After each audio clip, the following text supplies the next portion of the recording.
My name is Francesco Sparano. I work for the Myeloma Foundation, that is the Italian group for adult hematologic diseases.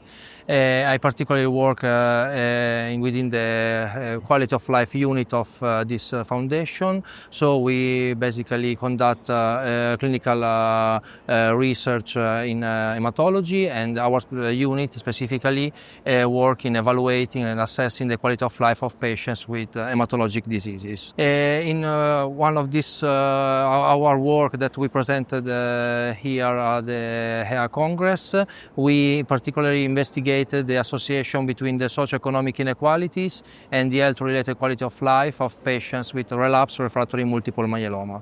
Over the last few years, many studies have observed that there might be socioeconomic inequalities for many health outcomes, including quality of life. So we decided to assess if there were this association also in this context. So we used data from a Myeloma study, that is the Myeloma Clarity study. This is a study that involved patients with relapsed refractory multiple myeloma enrolled across several centers in Italy and UK. For each of these patients enrolled, that were more than 500, we assessed their socioeconomic status based on data from three information that are the level of education, if the patient live alone or not, and the employment status. So overall, we classified the patients into three socioeconomic status groups, and we analyzed for each of them their quality of life.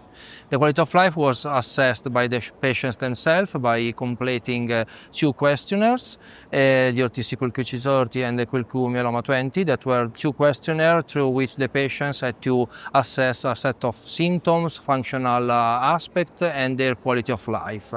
So overall, we found that patients in the lower socioeconomic status group reported a worse quality of life profile with respect to those with a higher socioeconomic status group. In particular, the patients in the lower socioeconomic status group reported a higher prevalence of clinically important problems and symptoms, and moreover, they also reported more financial difficulties with respect to those with higher socioeconomic status.